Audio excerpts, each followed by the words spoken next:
tentang salat sunnah antara maghrib dan isya. Itu di hadis disebutkan dari seorang sahabat namanya Abdullah bin Mughaffal. Abdullah bin Mughaffal. Beliau berkata, "Ra'aitu habibi sallallahu alaihi wasallam yusalli sitta raka'atin ba'dal maghrib." Saya melihat kekasihku Rasulullah sallallahu alaihi wasallam melaksanakan salat 6 rakaat setelah maghrib. Summa qala, setelah itu Nabi bersabda, "Man shalla sitta raka'atin ba'dal maghrib," barang siapa yang salat 6 rakaat setelah maghrib, ghufirat khatayahu, diampuni dosa-dosanya, walau kanat mithla subadil bahri, meskipun dosa itu sebanyak buih di lautan. Ya, ini dasar dari salat sunnah 6 rakaat antara maghrib dengan isya. Nah, beberapa catatan yang saya sampaikan. Satu, Nabi tidak pernah memberi nama salat itu. Nabi tidak namai, Pak.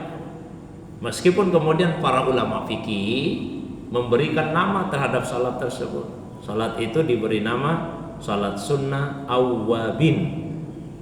Ya, salat sunnah awwabin. Tapi kemudian permasalahannya adalah di hadis yang lain riwayat Muslim dari Abi Hurairah, Rasulullah SAW menyebutkan kata salatul awwabin, tapi waktu yang disebut oleh Nabi itu bukan di waktu malam. Nabi bersabda seperti ini, salatul awwabina hina tarmadul fisal. Salatul awwabina hina tarmadul fisal. Salat awwabin, ya, salatnya orang-orang yang sungguh-sungguh kembali kepada Allah ketika anak unta itu sudah mulai merasa panas, mulai menggeliat karena kepanasan, Pak, terik matahari. Berarti bukan malam ini, ya, waktunya di pagi hari menjelang siang.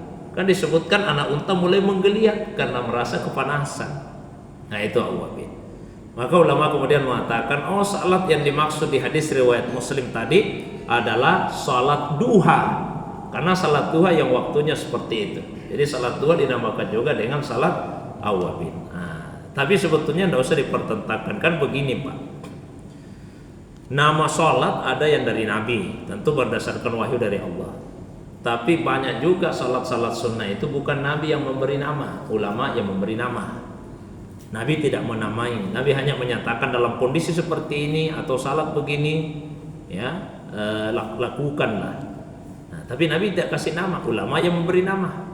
Apa fungsinya penamaan itu? Untuk membedakan antara satu salat sunnah dengan salat sunnah yang lain. Contoh, Pak, kalau kita masuk masjid kita salat apa namanya? Tahiyatul masjid. Nabi tidak pernah memberi nama itu, Pak. Bukan Nabi yang kasih nama, ini salat sunnah tahiyatul masjid, ya, kalau masuk masjid tidak.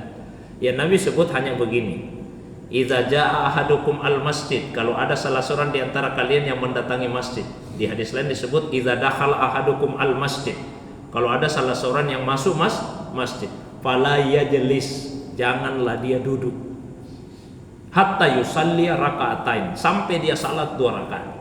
Jadi perintah Nabi itu kalau masuk masjid jangan langsung duduk, salat dulu 2 rakaat. Seperti itu bahasanya Nabi. Nah, ulama kemudian memberi nama, sudah, ini namanya salat sunnah tahiyatul masjid. Untuk apa diberi nama? Untuk membedakan nanti dengan salat-salat sunnah yang lain. Kan banyak salat sunnah ini. Nah, misalnya menyatakan dari Abu Bakar As-Siddiq, semoga Allah meridainya, kata beliau, Nabi pernah bersabda, ma min abdin yaznimu dzamban, kalau ada seorang hamba berbuat dosa, summa yaqumu fayatatahhar, setelah itu dia bangkit berdiri dan mensucikan diri minimal dengan wudu, summa yusalli raka'atain, setelah itu dia salat 2 rakaat, summa yastaghfirillah, setelah itu dia minta ampun sama Allah. Jadi kata Nabi, kalau berbuat dosa segera bangkit berdiri bersuci lalu salatlah 2 rakaat. Salat apa ini? Salat sunnah taubat.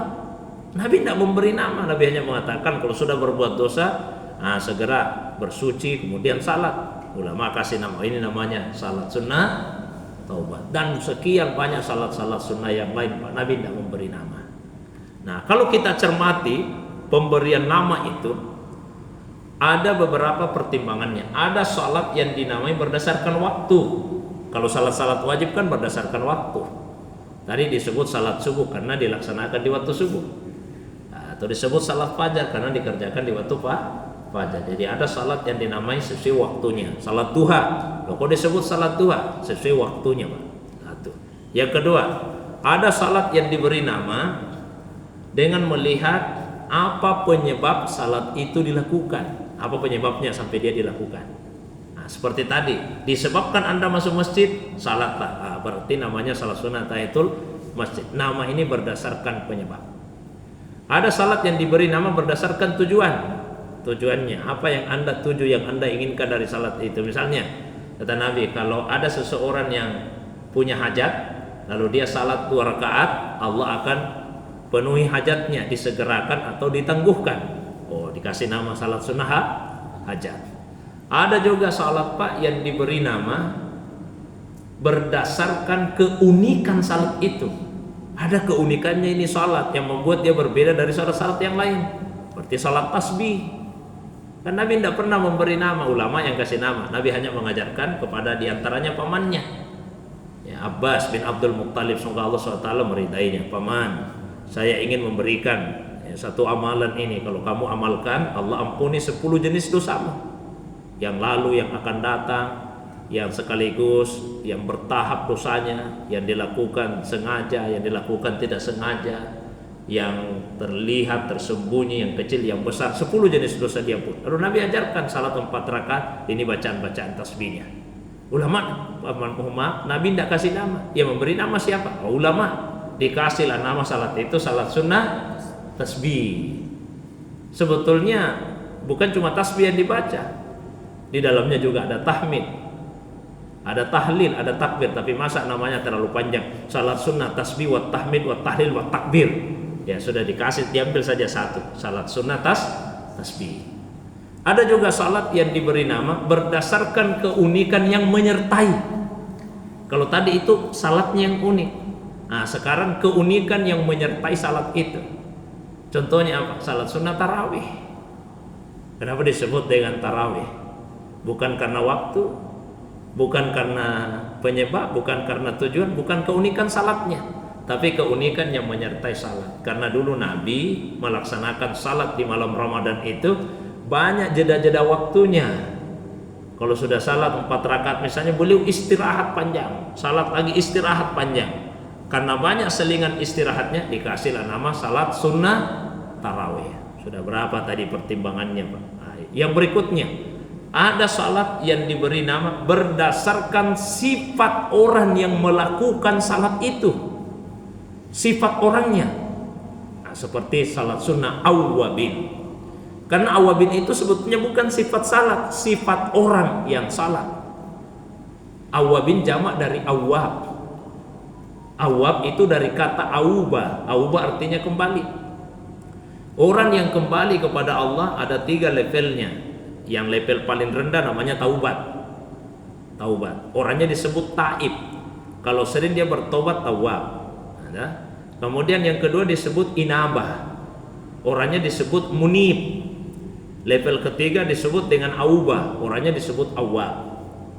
Itu level orang yang kembali taubat kepada Allah. Kalau taubat, Pak, karena misalnya meninggalkan kewajiban atau melakukan yang diharamkan. Kalau inabah meninggalkan yang sunnah atau melakukan yang makruh. Kalau aubah karena melakukan perbuatan yang mubah. Bukan dosa yang dia lakukan, perbuatan yang boleh-boleh saja. Tapi kenapa dia bertobat kepada Allah? Karena gara-gara yang mubah itu dia tidak jadi melakukan yang lebih bermanfaat. Nah, itulah sebabnya dia kemudian bertobat kepada Allah. Atau dia merasakan dirinya ada penurunan kualitas. Dia tidak berbuat dosa apa-apa, cuma dia merasa sepertinya menurun kualitas imanku ini, kualitas ibadahku. Dia akan namanya aubah. Orangnya disebut awwab. Jadi ada taib, ada munib, ada awwab. Jadi awwabin itu salat orang yang sungguh-sungguh ingin kembali kepada Allah. Nah, yang dimaksud di sini masuklah salat duha, masuk juga salat sunnah 6 rakaat antara maghrib dengan isya. Itu salah satu amalan. Tapi tidak bijaksana kalau dikatakan tidak usah mengaji, tidak usah baca Quran. Ini satu amalan. Kita ini manusia punya aktivitas yang berbeda-beda, kesempatan yang berbeda-beda, kondisi yang berbeda-beda. Saya mohon maaf Pak, meskipun besar sekali nih keutamaannya salat sunnah maghrib, antara maghrib dengan isya, tapi saya sendiri jarang sekali melaksanakan, jarang sekali, hampir tidak pernah mengerjakan. Bukan karena lemah hadisnya dan sebagainya, tapi karena setiap maghrib ada pengajian. Nah, kalau saya mau salat sunnah 6 rakaat antara maghrib isya, tidak ada pengajiannya itu Pak. Tapi jangan kita mengatakan tidak usah pengajian, salat saja, karena masing-masing ada kelebihan amalan itu. Kalau misalnya kemampuan kita, saya mau baca Quran ini, silahkan kita baca Quran antara maghrib isya. Yang terpenting usahakan untuk setiap satu amalan sunnah pernah kita kerjakan. Jangan sampai ada satu amalan tidak pernah kita kerjakan sama sekali seumur hidup. Nah, kalau misalnya diajarkan ulama ada namanya salat sunnah tasbih, usahakan pernah kita kerjakan meskipun hanya sekali dalam seumur hidup. Ulama mengajarkan ada salat sunnah awwabin 6 rakaat antara maghrib isya, usahakan pernah dikerjakan meskipun sekali dalam seumur hidup. Ya, ada namanya salat duha, usahakan pernah kita kerjakan minimal mohon sekali seumur hidup, supaya nama kita masuk dalam daftar nama. Dia cari-cari nanti. Nah, ini namanya orang yang pernah salat sunnah rawatib. Ada semua Pak nama di situ, karena alhamdulillah kita sering salat sunnah rawatib. Dicari nama, yang pernah salat tahajud, alhamdulillah masih ada Pak nama. Begitu dicari yang pernah salat tasbih, tidak ada namanya ini Bapak di dalam. Nah, pernah kita salat tasbih. Cari yang pernah salat sunnah wabid, tidak ada lagi nama di situ. Jadi usahakan untuk setiap satu amalan sunnah tersebut pernah kita kerjakan minimal sekali dalam seumur hidup. Tapi tidak bijaksana kalau dikatakan tidak usah mengaji, tidak usah baca Quran. Nah, kalau ada yang memang keinginan hatinya, waktunya, kelapangannya, kondisinya yang memungkinkan baginya untuk mengaji, silakan dia baca Quran. Masing-masing amalan itu ada keutamaannya yang tersendiri. Saya kira itu Pak tentang salat sunnah awwabin, wallahu a'lam.